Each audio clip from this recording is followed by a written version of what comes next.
Assalamualaikum warahmatullahi wabarakatuh.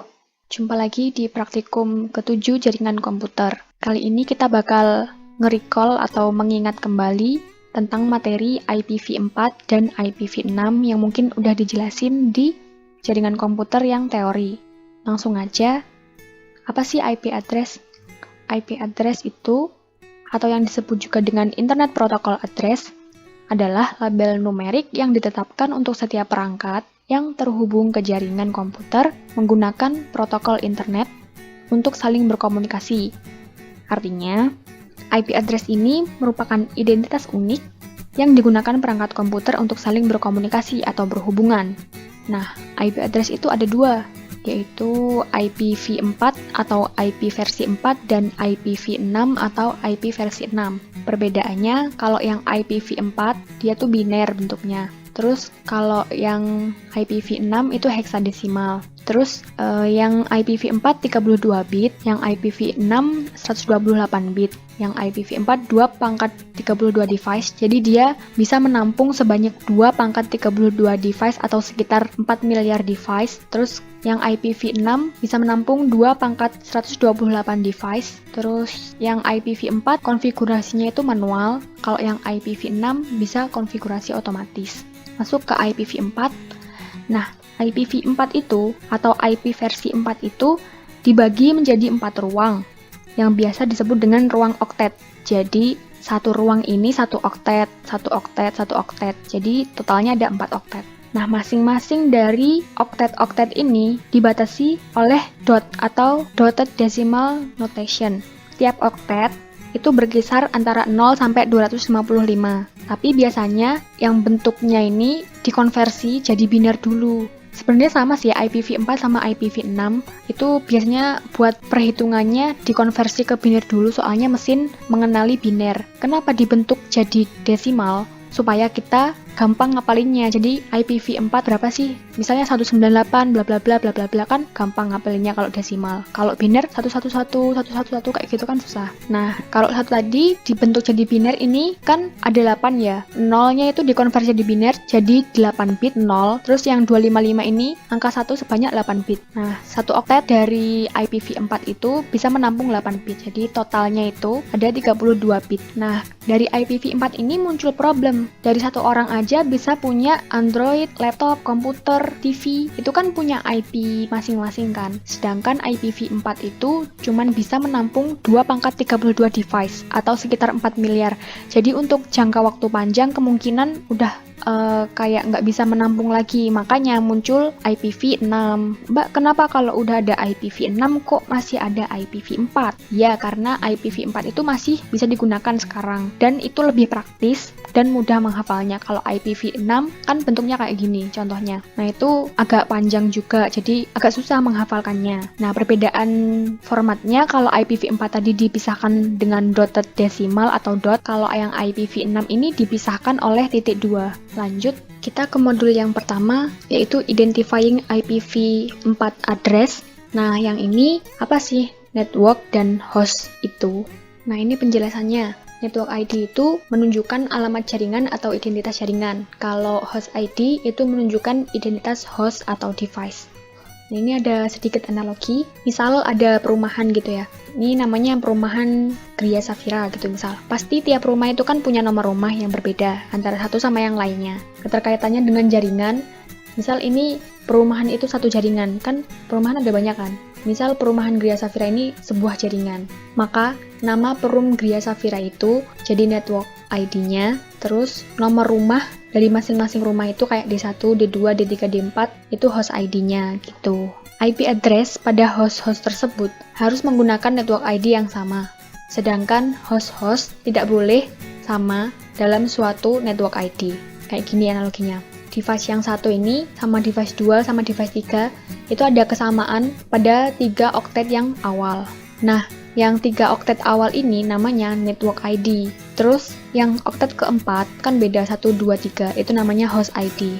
Nah, biar lebih jelas kita coba ngerjain yang pertama ini. Udah ditulis IP address-nya 209.165.200.227. Kalau semisal prefixnya /27 maka subnet masknya 255, 255, 255, 224. Nah, ini kita tulis binernya.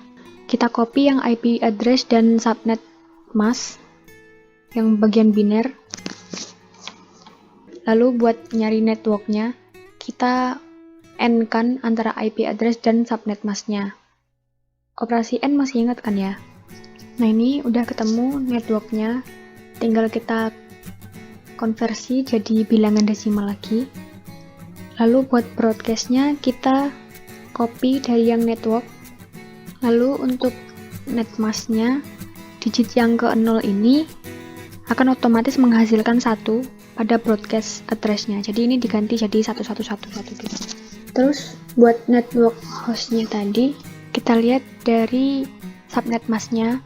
Buat yang keseluruhannya itu angka 1, maka huruf kapital N besar. Ini juga N besar, ini N besar juga. Nah, buat angka 1 sama angka 0, kalau yang ini N kecil, terus ini H kecil. Terus mungkin ini caranya kok lama banget sih mbak, nggak ada cara cepetnya. Ada nih cara cepetnya. Nah, ini tips efisiensinya, kita bakal melakukan operasi N sama IP address dan netmask untuk nyari network address. Untuk konteks bilangan yang terbentuk dari 8 digit bilangan biner, tiap kali bilangan ini dikenakan operasi N terhadap bilangan 255, maka operasi N ini bakal menghasilkan bilangan itu sendiri. Kalau semisal suatu deret dioperasikan N sama bilangan 0, maka hasilnya bakal 0. 192 di N-kan sama 255 jadi 192, 168 juga jadi 168, terus yang 30 di N-kan jadi sama 0 jadi 0, 145 di N-kan sama 0 jadi 0. Terus gimana kalau semisal selain 255 sama 0, misal 224 ini ya, semuanya tetap bakal kita kayak aturan tadi, 192 kalau sama 255 bakal jadi angka itu sendiri, 168 juga, 123 sama 0 jadi 0. Caranya buat dapetin ini, kita ubah dulu ke biner masing-masing IP address dan netmasknya, terus kita N-kan manual. Nah, kan ketemu ini. Terus ya udah nanti tinggal dikonversi jadi ke desimalnya. Nanti ketemu gitu. Terus buat yang broadcast, itu juga ada tips efisiennya. Jadi, sama buat yang IP address sama netmasknya di N gitu sama 255 dia bakal jadi angka itu sendiri. Bedanya, kalau semisal ini di N sama angka 0, maka dia bakal menghasilkan angka 1 sebanyak 8 digit, yang artinya dia bakal jadi 255. Ini kan jadinya kayak gini, 192 sama 255 itu jadi 192, 168 juga jadi dia sendiri, 30 juga jadi dia sendiri, terus yang 145 di N kan sama 0, dia bakal jadi 255 gitu. Gimana buat yang selain 255 sama 0, caranya sama kayak yang network tadi. Nah, yang step 2 ini, kita diminta untuk menentukan range dari host dan broadcast address. Jadi kita disuruh nentuin first host address-nya itu berapa, last host address-nya berapa, broadcast address-nya berapa. Langsung ke yang tadi aja. First host address-nya itu yang network. Ini 209.165.200 224, cuman ini ditambah 1, jadi 209.165.200.225. Itu buat yang first host. Jadi yang first host itu yang bagian paling belakang ditambah 1. Terus buat yang last host itu broadcast, tapi broadcast yang bagian belakang ini dikurangi 1. Jadi last host address-nya 209.165.200.254. Menentukan network, host, multicast, dan broadcast. Untuk yang network sama broadcast tadi udah dibahas sedikit ya. Nah, gimana sih cara nentuin IP address ini yang bagian mana yang network, host, multicast, atau broadcast? Kalau semisal dia network, dilakukan operasi N antara IP yang diketahui tadi sama subnet masknya, dan hasilnya sama dengan networknya, maka dia masuk network. Kalau yang broadcast, semisal dilakukan operasi N antara IP dan subnet masknya, dia bakal sama hasilnya dengan broadcast, maka ya dia masuk broadcast. Kalau host, misal dilakukan operasi N antara IP address dan subnet masknya, dia nggak sama network dan broadcast, maka dia masuknya host. Buat yang multicast, itu range antara 224 hingga 239, ini sekian. Kalau semisal IP-nya di antara range ini sampai ini, maka dia auto masuk multicast, nggak usah dihitung-hitung lagi. Kita pakai cara Langsung saja, 172 sama 255 jadi bilangan itu sendiri, 16 juga, ini juga. Nah, untuk yang ini kita rubah dulu jadi bilangan biner, kemudian kita konversikan ini jadi bilangan desimal. Nah, ternyata hasilnya IP address sama networknya itu sama, jadi ini masuknya network address gitu. Nah, lanjut kita ke step yang kedua untuk yang part 2 tentang IP yang public atau private. IP public itu digunakan untuk perangkat yang langsung terhubung ke internet. Biasanya IP public ini digunakan untuk ISP atau penyedia jasa website kayak hosting atau yang lainnya, di mana mereka itu butuh koneksi yang langsung ke internet. Kalau yang IP private itu digunakan oleh ISP untuk mendapat membagikan koneksi atau sambungan internet ke pelanggan. Jadi kalian lagi ngakses YouTube gitu, kalian lagi ngakses Google, itu IP-nya private. Nah, IP private ini ada kelas-kelasnya, ada kelas A, kelas B, kelas C. Kelas A itu range-nya IP-nya ini sampai ini, kelas B range-nya ini sampai ini, kelas C ini sampai ini. Jadi di luar dari kelas A, B, C ini merupakan IP public. Jadi kita nginget-ngingetnya kelas A, B, C dari IP private ini. Kalau misal selain dari range ini, masuknya public. Udah gitu aja. Lanjut ke modul yang kedua, yaitu identifying IPv6 address. Nah, di sini tuh udah lengkap sebenarnya, udah dijelasin tipe-tipe IPv6 kayak gimana aja. Yang pertama itu loopback. Loopback itu ini range-nya segini sampai segini. Nah, ini ada soal.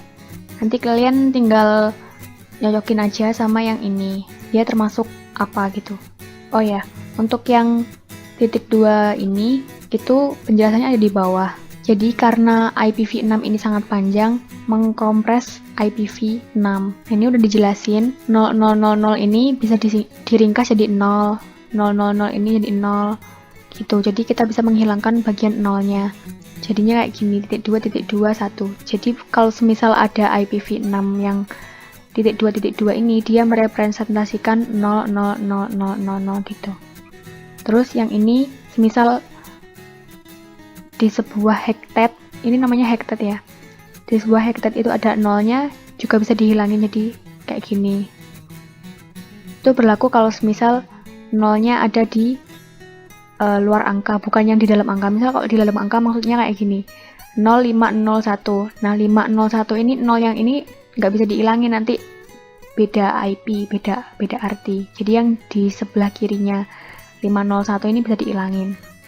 Ini juga yang 0008 bisa kita ringkas jadi 8. Terus yang 0000 bisa kita ringkas jadi 0. Gitu. Udah, jangan lupa dijawabi pertanyaan-pertanyaannya. Buat yang modul configuring sama testing, jangan lupa dibuat paket tracernya. Ini udah ada instruksinya. Terus jangan lupa dijawabi pertanyaannya. Pertanyaannya sedikit kok. Bagian refleksi doang. Sekian yang dapat saya sampaikan, semoga bermanfaat dan mudah-mudahan lebih memahamkan teman-teman semuanya. Wassalamualaikum warahmatullahi wabarakatuh.